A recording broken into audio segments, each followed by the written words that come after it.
Yo, what's up, guys? It's your friendly neighborhood Beast here, bringing you some human soldier footage. Dub fire explosion with the quad feed. Pretty nice, pretty nice. Um, I'm gonna start this video with some highlights from a bunch of different builds that I've been using over the past month with the human soldier, which is definitely one of the best characters in the game and one of the most underused characters in the game. Right there, that was the discount double shot. You know, the dance that Aaron Rodgers has that pretty much backfired. Yeah, last year's playoffs, but they're not really connected. Enough of that, though. Talking about Mass Effect. Um, so yeah, Human Soldier, excellent, excellent class. Basically, the only thing you need to know about this class is Adrenaline Rush. The X button is pretty much useless because Adrenaline Rush, if you did not know already, reloads your gun for you. And that's what I've been doing with the Claymore, and that's what I do in this clip right here. A lot of these builds were, I was testing out different things, max concussive shot, max frag grenade, and I'll show you the build at the end. It's a mix of the two, actually, and basically any weapon that suffers from a, like an ammo issue, like you run an ammo right before you're gonna do your max damage, is really good with this guy. So, of course, the shotguns. The Wraith being a very good example. The Wraith goes from a decent weapon to just dominant. Because you can kill infantry in one hit and you have potential 4 shots. Of course, the Hurricane is a boss killer, just like the Revenant would back in the day. Well, I used to think the Revenant was really good, but I've noticed that it's not nearly as good as these other weapons. The Striker Assault Rifle, definitely one of those that is much, much better. Right here, I don't see pretty much any of these enemies, and I killed them all. Watch this. Activate Adrenaline Rush, and it's just a murder. Of course, the Rieger I'm doing 70% extra damage while Adrenaline Rush is activated. I get all of my ammo back, and I get 100% of my shields back. So, well, not 100%, it's about a third if you max out fitness. I mean, the class, I hardly ever see people going to, pick up game gold matches with this guy on the good old XPL, and he's right up there at the infiltrators. He's even got frag grenades, which can be spec'd against armor, which is highly effective against brutes or ravagers. I already showed that on Dagger. You can easily clear out spawns. The Rieger is definitely one of his best weapons. Right here, went a little build up for this. Just watch how many bullets I shoot right here.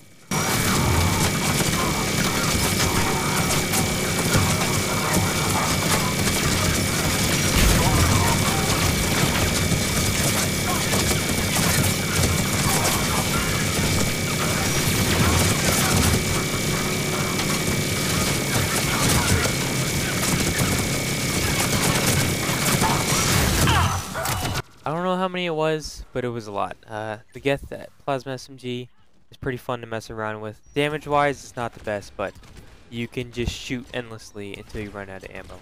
And of course, the Saber is an excellent choice because if you put on the capacity mod, you never have to reload. The X button is useless, and when you're in Adrenaline Rush, you just mow down Atlases.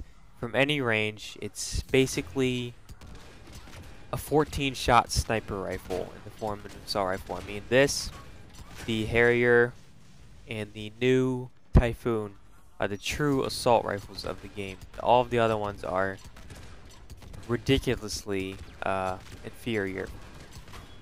And the Saber is not the best by itself. So I'm also running the Scorpion 10. Now, that's one key thing with this build is recharge speed does matter, just a little bit. You want Adrenaline Rush to come back as fast as possible. You'd think it'd be like Marksman or you want it to last long. That's not the case because you want it to come back, you want to reload your gun faster, you want to get your shields back faster. So always pick the melee option for the rank 5. And if you do that, you'll get your ammo back every single time for the Saber, and it's excellent for killing pretty much any enemy at far range. But when they get too close and shit's going down, pull out the Scorpion and the Phantoms are pretty much toast.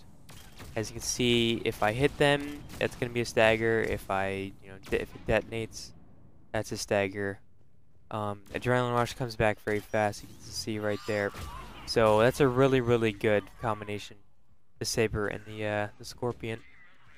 And then, of course, the Piranha from the Earth DLC just came out. And boy, this thing is really good. This is a little clip just showcasing how effective it is against Banshees.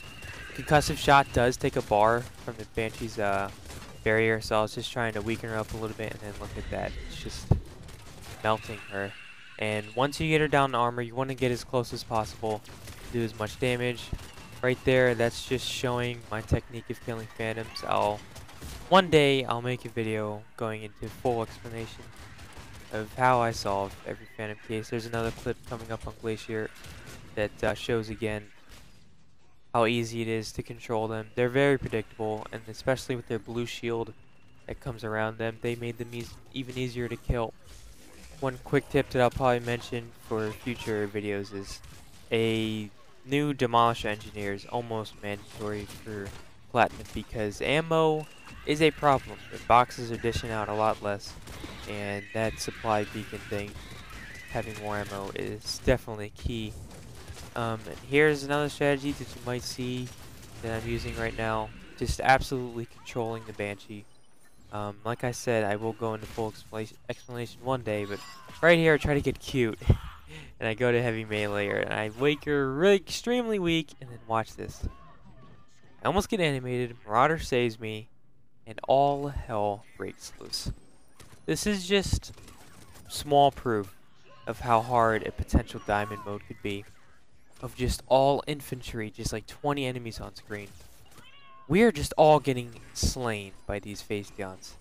I mean, you saw how easily it was to kill the Banshee, and then there's only 3 Marauders, a Common Engineer, and a Phantom, and they're just absolutely controlling us.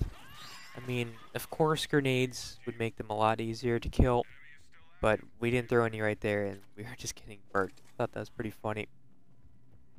So, the following clips are from my discovery of the Typhoon, I guess you could call it. I just got this thing last night and tried it out. Watch this.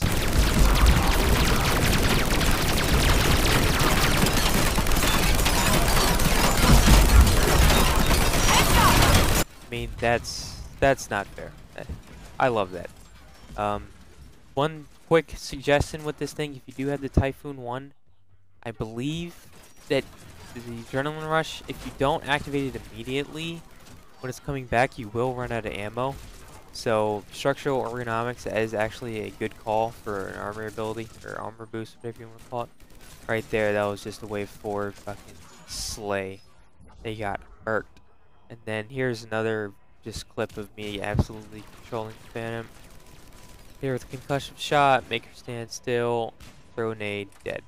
So, hope you guys try this character out.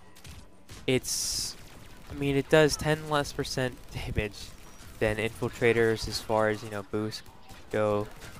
It's excellent. So, here we go. This is the, build. As you can see, I've already gotten the Typhoon 3 up. I popped it 3 times in, like, a matter of, like, an hour. That was pretty nice. Adrenaline Rush, max 3 on Concussive Shot, and then 5 on Fitness. I go for all damage, so I get that extra 20%, rank 4. And then, like I said, you gotta pick melee to have your Adrenaline Rush come back as fast as possible, so you can have more shield boosts and more reloads. And never pick the offensive ability. Concussive Shot is in no way worth it, and the shield boost is in every way worth it. So yeah, Concussive Shot is, just pretty much a throw that can't biotic explode. It's a decent power. Definitely want to put points into it just to knock Phantoms over on health or any infantry or to make them stand still. But maxing it is not worth it. The Fitness is definitely more worth it.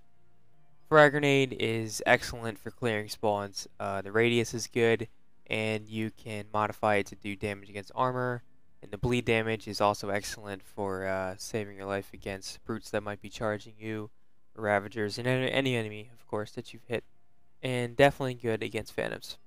Alliance training, you want to completely ignore all the power damages. You want to go weapon damage, headshot damage, weapon damage. Cooldowns pretty much don't matter. Well, I mean, like I said, they do, but you don't want to increase your frag grenade. You want to increase your weapon. And then, of course, the 5 points of fitness. Got to get my shields back faster, just in case I can't adrenaline rush. And I want to have that extra base shields because meleeing isn't too much of a factor with this character. So, hope you guys enjoyed. I hope you try out this character. I mean, I thought it was one of the worst when it's actually one of the best. And, yeah, do your thing, like the video. Peace out.